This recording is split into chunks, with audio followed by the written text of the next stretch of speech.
এটা আমার জানার প্রয়োজন নেই। আর আমার যে জামাটা পরে এসেছি, জামার দাম জানিস কত? 18,000 টাকা। আর তার দাম কত? 2 থেকে 300 টাকা। 2 থেকে 300 টাকাও যদি হয় রে, এটা আমার কাছে অনেক দামি। ইস কি নোংরা। কি রে বান্ধবী পাখি, তোর কি খবর? আরে বান্ধবী তুই? এই দাঁড়া, তোর গায়ের দোকানে গামে গন্ধ আইতেছে, তুই যে দাঁড়া। আচ্ছা আয় তাহলে রুমের ভিতরে আয়।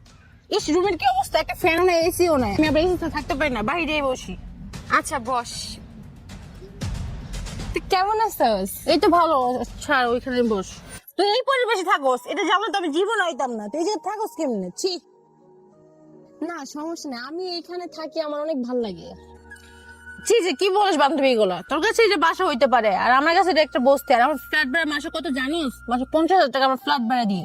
আর তোর তো এখানে ভালো লাগবেই। তোর জামাই তো ওই যে স্যালারি পায় 10 থেকে 15,000 টাকা, আর আমার জামাই স্যালারি পায় কত জানোস? মাসে 1.5 লাখ টাকা। তুই যেমন ছোটবেলায় বান্ধবী, এটা তোমার আর কি ভাবতেই লজ্জা লাগতেছে। আর এখানে কাউকে কিন্তু আমার পরিচয় দিস না। বান্ধবী তুই এরকম করে কথা কইতেছস কি লাইগা? তোর সাথে কিরকম করে কথা বলবো আর বল? তুই জানি কেমন হয়ে গেছস। আমি এরকমই ছিলাম।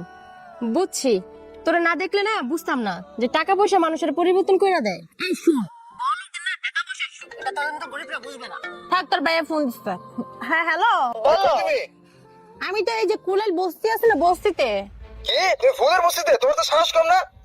তুমি বুঝে গেছো কিছুর জন্য আমার কাছে পারমিশন নিছে না? আরে আমার ছোটবেলার বান্ধবীর সাথে দেখা করতে আসছি। তোমার বান্ধবীর খেতে গুষ্টি কি নাই? দাঁড়াও আমি আইতেছি। আচ্ছা আসো। যত সব। কিসে বান্ধবী? আরে পাখি তুমি এখানে? তুমি আসছো? হ্যাঁ। উনি কি? ওনাকে তো ঠিক চিনলাম না। তোমার পরিচয় করাই দেই। ও আমার ছোটবেলার বান্ধবী। ও তাই না? আরে পাখি, এটা কে? ও আমার জামাই। এটা তোর হাজবেন্ড? সে এটা আমি সুট খেত কেন? এর থেকে তোর ভাই ড্রাইভার অনেক সুন্দর। তুই এইভাবে কথা কইতেছস কে? তোর সাথে কিভাবে কথা বলবো? আচ্ছা বর্তমান বর্তমানে বুঝতেছ না। আচ্ছা তুমি যে তোমার তো 3 পিস আনতে বলছিলে না? না আরে দেখি দেখি দেখি কি থ্রি তোর জন্য। ছি, এইসব থ্রি পিস তুই পরস পাখি? ছি, এগুলো তো আমার বাড়ি কাজের লোকও পরে না। কি বলছ তুই এইসব? তুই জানোস এই 3 পিসের ভিতরে যে কত ভালোবাসা আছে, এটা তুই জানোস? এটা আমার জানার প্রয়োজন নেই। আর আমার যে জামাটা পরে এসেছি, জামার দাম জানিস কত?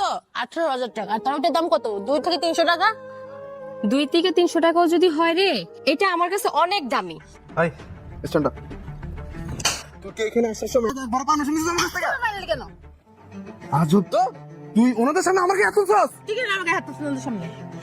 তুই কি করছিস? আমি আবার দাঁড়া দাঁড়া দাঁড়া বান্ধবী, তুই কিছুক্ষণ আগে বলি না তোর জামাই 1.5 লাখ টাকার বেতন পায়, তোরা দামি ফ্ল্যাটে থাকোস, দামি পোশাক পরোস, তোরা দামি পোশাক পরতে পারিস, তোরা বড় লোক হইতে পারিস, কিন্তু তোদের ঘরে না সুখ নাই। আমরা বস্তিতে থাকতে পারি, আমার জামাই অল্প টাকা বেতন পাইতে পারে, তারপরও আমরা অনেক সুখে আছি।